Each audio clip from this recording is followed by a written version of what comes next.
The crimson dawn of Khazar's binary suns painted the barren landscape in shades of dried blood, casting long shadows across the crystalline formations that jutted from the moon's surface. Like broken promises, Nara Thorne stood at the viewport of her makeshift laboratory, watching the daily ritual of light and shadow that had marked her solitude for 20 years.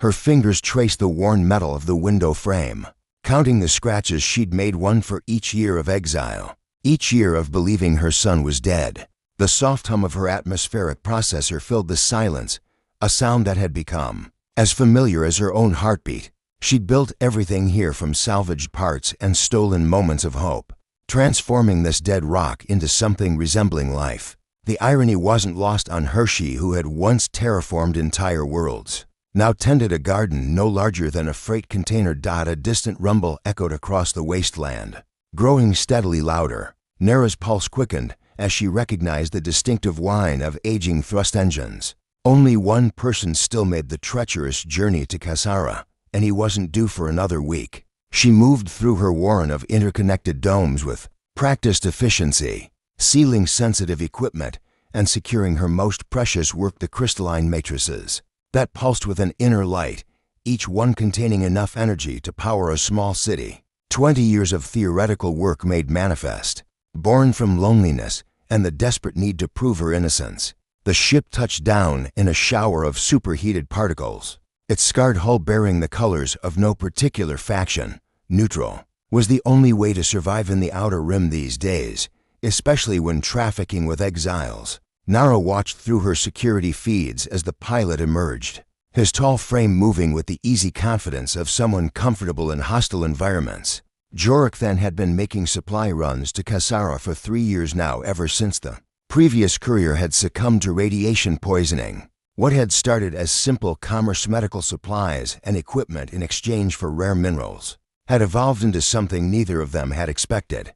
On a moon where Nara was the only living thing, Jorek's visits had become anchors to sanity. "You're early," she said as the airlock cycled, her voice carrying a warmth that surprised her. After decades of silence, speaking still felt like a luxury. "Couldn't stay away," he replied, his weathered face creasing into a smile that made her chest tighten in ways she'd almost forgotten. "Besides, I brought something special this time."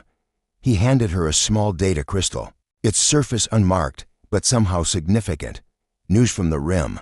Thought you'd want to hear this." Nara's fingers trembled as she inserted the crystal into her personal terminal. The holographic display flickered to life, showing a young man with fierce eyes and dark hair. He was addressing a crowd of rebels, his words carrying the passion of someone who had suffered great loss. "The corporations think they can own us," the young man declared, his voice echoing across what appeared to be a massive hangar filled with ships. "They think they can exile our heroes, murder our families, and steal our worlds. But they're wrong. We are the Outer Rim Coalition, and we will take back what's ours." Nara's legs gave out, and she sank into her work chair, staring at the face on the display. 20 years older, scarred by hardship and loss, but unmistakably the child she'd held for 3 precious days before Nexus Corporation had ripped him from her arms. "His name is Xander," Jorek said quietly, moving to stand behind her. "Xander Thorne. He's been leading the coalition for 2 years now, ever since the massacre at Helix Station." "Thorne," Nara whispered, tears streaming down her face. "He kept my name. More than that." Jorek's hand settled gently on her shoulder. "He's been looking for you. The whole galaxy thinks you're dead, but he never stopped believing." The implications crashed over her like a tidal wave. If Xander was alive, if he was leading a rebellion against the very corporations that had destroyed their family, then everything she'd worked for here took on new meaning. The energy matrices, the terraforming innovations, the weapons technology she'd developed in her darkest moments, all of it could turn the tide of a war she'd thought she'd never see. "There's more," Jorek said, his voice taking on a harder edge. "Nexus has put a bounty on both your heads. They're calling him a terrorist, and you. They're calling you a ghost story, but their fear is real enough. They've sent their best hunter after him." Nara stood slowly, her scientific mind already calculating possibilities. 20 years of exile had taught her patience, but seeing her Sun Alive ignited something she'd thought was dead hope. "How long do we have?" she asked. "Maybe days, maybe hours." Nexus moves fast when they're scared. She moved to her most secure vault, pressing her palm against the biometric scanner. Inside, crystalline matrices hummed with contained power, each one representing a breakthrough that could reshape the balance of galactic civilization. She'd created them as monuments to her lost life, but now they could become weapons of liberation. "Help me load these," she said, her voice steady despite the magnitude of what she was contemplating. It's time the galaxy remembered what they tried so hard to forget. As they worked together, transferring 20 years of revolutionary science into Jorik's ship, Nara felt something she hadn't experienced since her exile began. Purpose. Her son was alive, fighting the same fight she'd been forced to abandon. And now, with the power to reshape worlds literally in her hands, she was going to help him win.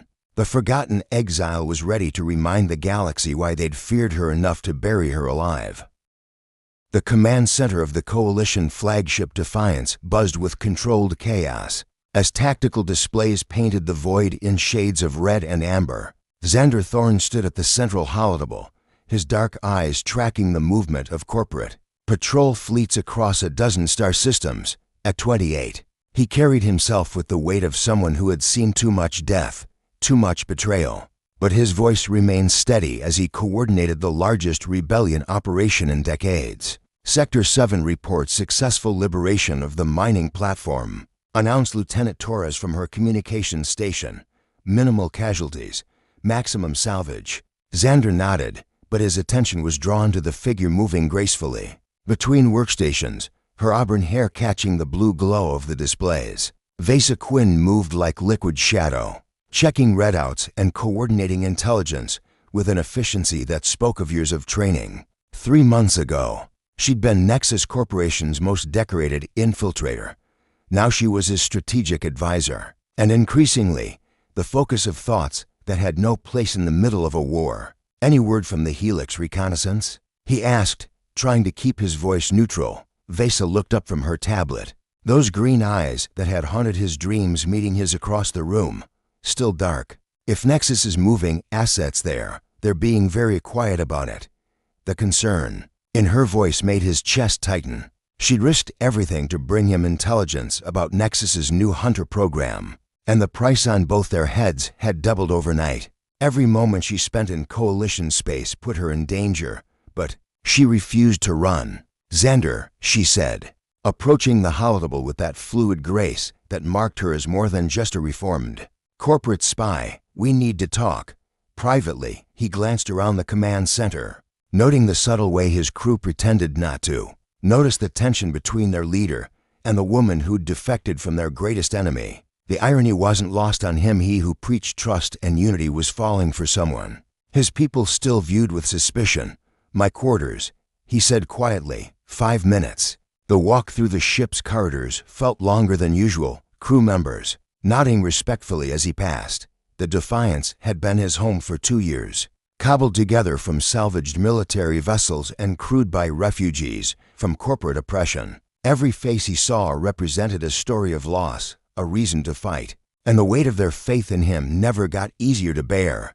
His quarters were spartanly furnished, a bed, a desk, and walls lined with data banks containing everything the Coalition had learned about corporate atrocities. Vesa entered behind him, the door sealing with a soft hiss that seemed to intensify the suddenly intimate space. "The intelligence I decoded last night," she began without preamble, but her voice carried a tremor he'd never heard before. "Xander, they didn't just exile your mother, they faked her death, faked your death to her. She's been alive all these years, thinking you died as an infant." The words hit him like a physical blow. He'd spent his entire life believing Nara Thorne had died in corporate custody, a martyr whose memory had fueled his rebellion. Learning she was alive should have been a moment of pure joy. But the thought of her suffering that loss, believing her child was dead, where the single word came out rougher than he intended. Kasara, a dead moon in the Tertius system. She's been in exile there for 20 years. Vasa's hand found his arm, her touch sending electricity through him even in this moment of revelation. "But Xander, there's more," She's not just alive, she's been working. The readings I intercepted suggest she's developed something that has Nexus terrified. He turned to face her fully, seeing his own turmoil reflected in her eyes. How long have you known? 3 days. The admission came out in a rush. I wanted to verify everything before I told you. I couldn't risk giving you false hope. 3 days of carrying this burden alone, protecting him from potential heartbreak. The gesture was so fundamentally caring that it broke through the walls he'd built around his heart. Before he could think, before duty could reassert itself, he cupped her face in his hands. You've done nothing but sacrifice for this cause. For me, since the day you walked away from Nexus, he said, his thumb tracing the curve of her cheek. When do I get to protect you for a change? I'm not used to being protected, she whispered. But her eyes had gone soft in a way that made his pulse race. 20 years as a corporate asset teaches you to rely only on yourself. Then let me teach you something new. The kiss was inevitable, born from months of growing attraction and the emotional intensity of the moment. Her lips were soft against his, tasting of recycled air and the coffee she lived on during long strategy sessions. When they broke apart, her forehead rested against his, and for a moment, the war and the rebellion and the weight of leadership faded away. This is dangerous, she murmured, but her hands had found their way to his chest, fingers tracing the scars visible through his open collar. Everything we do is dangerous, he replied. At least this is dangerous and beautiful. A soft chime from his personal communicator shattered the moment. Priority message, the display read, and the sender made his blood run cold. Jorik Than, independent courier. The message was brief but explosive. Have your mother en route to Meridian Station. Nexus hunter in pursuit. Request immediate assistance. Vesa read over his shoulder, her body tensing against his. It's a trap, she said immediately. It has to be. Nexus wouldn't let her go free, not after 20 years, maybe, Xander said, but his heart was already racing with the possibility. Or maybe she escaped, maybe she's finally coming home. He was already moving, pulling up fleet positions and calculating jump coordinates. The strategic part of his mind knew Vesa was right. It could easily be a trap, but the son who had grown up motherless, who had built a rebellion partly to honor her memory, couldn't ignore the chance that she was really out there. I'm going after her, he decided, his voice carrying the authority that had united dozens of disparate rebel cells under his banner. Then I'm going with you, Vesa said without hesitation. It's too dangerous. If Nexus is hunting her, they'll have their best people on this. Vesa's smile was sharp as a blade. I used to be their best people. I know how they think, how they operate. You need me on this. The truth was, he needed her for more than just her tactical expertise. The thought of facing whatever was waiting at Meridian Station, without her by his side, was unbearable. Somewhere in the space between rebellion and romance, she'd become essential to him in ways that went far beyond military strategy. Full squadron, he decided. Fast ships, heavy weapons. If this is a rescue, we'll need the firepower. If it's a trap, we'll spring it together, Vesa finished, her hand finding his with a squeeze that promised everything words couldn't express. As the Defiance changed course toward Meridian Station, Xander allowed himself a moment of hope. His mother was alive. The woman he was falling in love with was by his side. And for the first time since the rebellion began, victory felt possible. He had no idea that in the depths of space, a hunter unlike any the galaxy had ever seen was already closing in. The observation deck of the Defiance offered a view of the stars that Vesa Quinn had once used to navigate between corporate assignments, each constellation a waypoint in a life of calculated deception. Now, as hyperspace streaked past in rivers of light, she found herself memorizing the view for entirely different reasons. It might be the last peaceful moment she'd ever share with Xander Thorne. Her fingers traced the encrypted data pad hidden beneath her jacket, its contents burning like acid against her ribs. 3 hours ago, she'd intercepted a priority transmission from her former handler at Nexus Corporation. 3 hours ago, she'd learned that everything she'd told Xander about his mother was true and that Nexus had been waiting for exactly this moment to spring their trap. Credits for your thoughts. Xander's voice came from behind her. warm and familiar in a way that made her chest ache. She turned to find him silhouetted against the corridor lighting, his dark hair mussed from hours of tactical planning, even exhausted. He carried himself with the quiet confidence that had first drawn her attention when she'd been assigned to infiltrate his organization. Back then, she'd been tasked with getting close to him, learning his weaknesses, preparing for his elimination. She'd never expected to fall in love with her target. Just thinking about the mission, she lied smoothly, the deception sliding off her tongue with practiced ease. 20 years of corporate training didn't disappear overnight, no matter how much she wished it would. He moved to stand beside her at the viewport, close enough that she could smell the soap he used, see the small scar above his left ear from a childhood accident he'd told her about during one of their late-night strategy sessions. Those moments of intimacy felt like betrayals now, knowing what she was hiding from him. "Vesa," he said quietly, "I know you're worried about facing Nexus again. After what you went through to defect, having to confront your past, I'm not afraid of them." She interrupted, and that much was true. Fear wasn't the emotion consuming. Her guilt was. Guilt and the growing certainty that she was about to lose everything that mattered to her. His hand found hers, fingers intertwining with the familiarity of lovers who had stolen precious moments between battles. "You don't have to be strong all the time, not with me." The tenderness in his voice nearly broke her resolve. She wanted to tell him everything about the kill switch Nexus had embedded in her neural implants during her years as their asset, about the coded transmission that could activate it remotely, about the fact that she was quite literally a weapon they could turn against him at any moment. But telling him would mean watching the trust in his eyes turn to betrayal. And she wasn't strong enough for that. "After we rescue your mother," she said instead, "after this is all over, there are things we need to discuss. About my time with Nexus, about why I really defected." Something flickered in his expression: concern, perhaps suspicion. She'd trained him too well in reading people, taught him too many of her own techniques for detecting deception.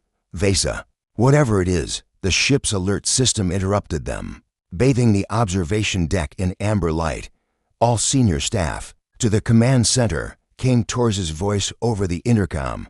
"Priority intelligence update." They made their way through the corridors in tense silence, Vesa's mind racing through contingencies and escape plans. The command center was buzzing with activity when they arrived, multiple screens displaying tactical data from their approach to Meridian Station. "What do we have?" Xander asked, slipping seamlessly back into his role as coalition leader.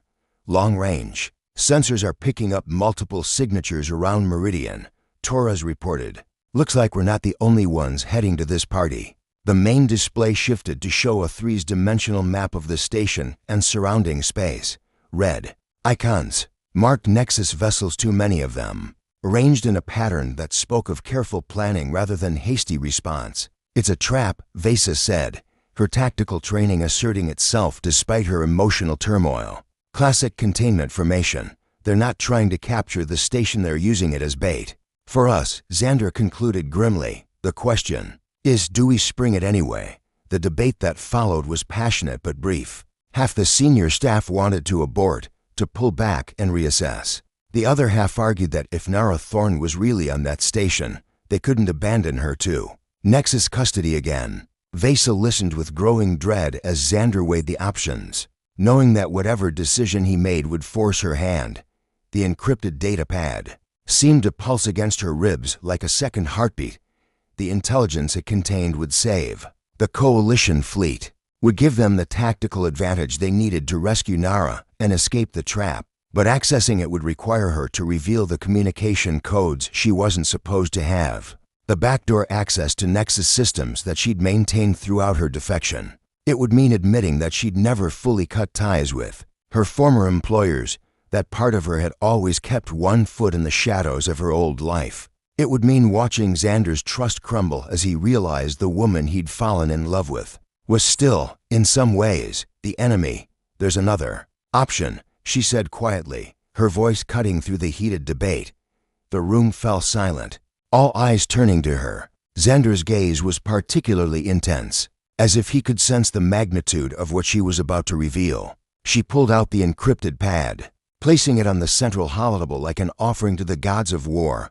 I've been monitoring Nexus communications since my defection, not to feed them information, she added quickly as several officers tensed, but to gather intelligence. This contains their complete tactical deployment for the Meridian operation, including the location of their flagship and the identity of the hunter. They've sent after your mother. The silence stretched like a taut wire. Xander's face had gone, carefully blank, the expression he wore when processing betrayal or unexpected revelation. She'd seen it before, during briefings about corporate atrocities, but never directed at her. You've been spying on us while spying for us, he said finally, his voice dangerously quiet. I've been trying to keep you alive, she shot back, emotion finally breaking through her professional composure. Do you think Nexus just lets people walk away? Do you think my defection was as simple as choosing a side? They own me, Xander. They've owned me since I was 16 years old. And the only reason I'm still breathing is because I've been useful to them. The admission hung in the air like a live grenade. She could see the moment he understood not just the tactical implications, but the personal cost. She'd been living on borrowed time since the day she'd chosen him over her corporate masters. And they both knew it. The kill switch, he said, understanding flooding his features. She nodded, unable to speak past the tightness in her throat. Neural implants with remote activation. Standard procedure for deep cover assets. If they decide I'm more valuable dead than alive, then we remove them, he said immediately, moving around the table toward her.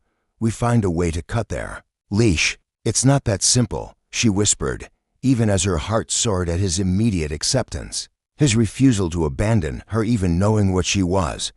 The removal process is delicate, dangerous, and we don't have time. If we're going to save your mother, we need to move now, and I need to be functional for the mission. So what are you proposing? She looked around the room, at the faces of people who had accepted her into their family despite her past. Despite their suspicions, they deserved the truth, all of it. I use my access to get us the intelligence we need to win this fight, she said, and after we rescue Nara Thorne, after the coalition is safe, I disappear before Nexus can activate their insurance policy. You get your mother back, and I get to go out fighting the good fight instead of as their puppet. No. The word came out sharp as a blade, carrying all the authority of command and all the pain of a man facing loss. We find another way. But even as he said it, she could see him running the calculations, weighing the lives of thousands of coalition members against her own. It was the same brutal arithmetic that had made him an effective leader, and she loved him for his principles even as they broke her heart. The stars outside continued their ancient dance, indifferent to human love and sacrifice, and in the depths of space, unknown to them all, Roth Savage was already moving to intercept their rescue mission, carrying orders that would test every bond they'd forged in fire and starlight. The stealth corvette Shadowclaw drifted through the asteroid field like a predator scenting blood, its adaptive hull mimicking the spectral signature of the surrounding rocks. In the ship's command throne, Roth Savage studied the tactical displays with the patience of someone who had never failed to complete an assignment. 23 successful terminations in 8 years had earned him the title of Nexus Corporation's premier asset retrieval specialist, a polite corporate term for the man they sent when they wanted someone disappeared permanently. His augmented eyes, a gift from Nexus that had cost him his humanity piece by piece, tracked the faint ion trails left by the Coalition fleet. They were heading for Meridian Station. Just as the intelligence reports had predicted, Xander Thorne was proving as predictable, as his psychological profile suggested a man driven by emotion rather than tactical sense. Exactly the kind of weakness Roth had been trained to exploit. Target acquired, came the voice of his ship's AI, a cold synthetic tone that matched his own emotional state. Coalition Advanced Scout, Starfire-class interceptor, single pilot, minimal defensive capabilities. Roth's fingers danced across the control interface, bringing the Corvette's weapons systems online. One precise shot would eliminate the scout, preventing them from reporting the ambush waiting at Meridian. It should have been routine. Another small step toward completing his mission and claiming the substantial bonus Nexus had offered for both Thorne heads. But as his targeting system locked onto the small ship, something made him hesitate. Through the magnified displays, he could see into the interceptor's cockpit, could make out the figure of the pilot, a woman with short-cropped black hair, and the kind of focused intensity he recognized in himself. She flew like someone who had learned to dance with death, her movements precise and economical as she navigated the treacherous asteroid field. Identity confirmed, the AI announced. Kira Den, Coalition pilot. Multiple commendations for bravery, specialist in reconnaissance and extraction operations. Current bounty, 50,000 credits. Roth knew the name from the corporate files. She'd been responsible for 3 successful raids on Nexus facilities, always appearing at the most dangerous moments to extract Coalition personnel from impossible situations. Her service record painted the picture of someone who valued others' lives above her own, a trait Nexus considered both admirable and exploitable. He should have fired. The mission parameters were clear: eliminate any Coalition assets that might interfere with the primary objective, but instead, he found himself studying her face through the scope, noting the way she bit her lower lip when concentrating, the small scar that ran from her left temple into her hairline. "Sir," the AI prompted. "Shall I engage?" "Negative," Roth heard himself say. "Track and observe. I want to see where she's going." It was a deviation from protocol that would have raised eyebrows among his Nexus handlers, but Roth had earned enough trust over the years to operate with minimal oversight. Besides, studying enemy patterns was part of effective hunting. That's what he told himself as he shadowed the small interceptor through the asteroid field, maintaining just enough distance to avoid her sensors while keeping her in sight. The chase led him through some of the most dangerous space in the sector neutron star debris fields, the remnants of ancient battles, regions where normal ships would have been torn apart by gravitational shears or cosmic radiation. But Kira Den flew through it all with an artist's touch, her ship dancing between obstacles that should have been impossible to navigate. She was good. Better than good, she was exceptional, and watching her work stirred something in Roth that had been dormant since his corporate conditioning began. Admiration, perhaps, or something more dangerous. When she finally stopped, tucking her ship into the shadow of a massive asteroid, Roth realized she'd led him exactly where she wanted him to go. His sensors, focused on tracking her movements, had missed the energy built up in the surrounding rocks until it was too late. The asteroids weren't natural, they were Coalition mines, dormant until activated by the proper signal. "Clever girl," he murmured, genuinely impressed despite the tactical disadvantage. The mines detonated in sequence, filling space with superheated plasma and electromagnetic interference. His stealth systems wavered under the assault, revealing the Shadow Claw's position for a crucial few seconds. It was enough. Kira's interceptor spun around like a striking serpent, her weapons already charged and aimed. But instead of firing immediately, she opened a communication channel. "Corporate Hunter," her voice came through clear and strong, carrying a trace of amusement that made his chest tighten unexpectedly. "You've been following me for 3 hours. Either your targeting systems are broken, or you're having second thoughts about whatever job brought you here." Roth stared at her image on his communication screen, sharp features, intelligent dark eyes, and a smile that suggested she was enjoying this deadly game of cat and mouse. She should have been afraid. Any rational person facing Nexus's top hunter should have been terrified. Instead, she looked intrigued. "Perhaps I'm simply appreciating exceptional piloting," he replied, his voice carrying the formal cadence that years of corporate training had ingrained. "It would be a shame to destroy such artistry without first understanding it." Her laugh was warm and genuine, cutting through the cold efficiency of his ship's life support systems. Like sunlight through storm clouds, a philosophical hunter. "How refreshing. Tell me, do you have a name? Or should I just call you corporate lapdog Roth Savage?" He answered before he could think better of it. Corporate doctrine demanded anonymity, but something about her directness compelled honesty. "Well, Roth Savage, I'm about to make you an offer that could save both our lives." Her ship edged closer, weapons still trained on him, but no longer with obvious hostile intent. "My sensors show a Nexus battle group moving to intercept my fleet at Meridian Station. You clearly know about it. which means you're either part of the trap or you're hunting the same prey I'm trying to protect, the Thorn family, he confirmed, seeing no point in deception. Exactly. Now, I could try to fight you here and probably die in the process. Or you could let me complete my reconnaissance mission and report back to my people. In exchange, I'll give you something your corporate masters would pay handsomely for. What could you possibly offer that would interest Nexus Corporation? Her smile turned predatory. The location of Vesa Quinn. The name hit him like a physical blow. Quinn was the most wanted defector in corporate history. A former deep cover asset who had betrayed her conditioning and cost Nexus billions in failed operations. Her capture would be worth more than a dozen Thorn eliminations. You have my attention, he said carefully. Thought I might.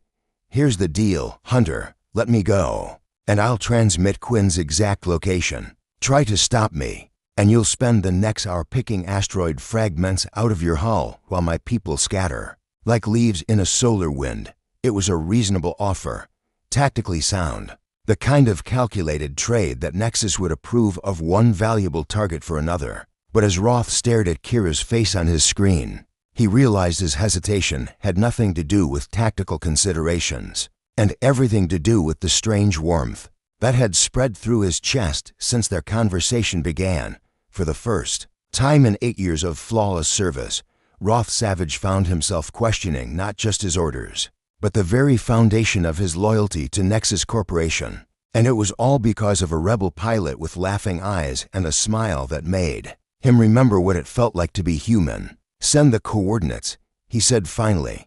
But this doesn't end here, Kira Den. Next time we meet, the terms may be different. I'm counting on it, she replied. And the promise in her voice suggested she was looking forward to their next encounter as much as he was. As her ship disappeared into the asteroid field, Roth sat alone in his command chair, staring at the coordinates she'd transmitted and wondering when his carefully ordered world had become so complicated.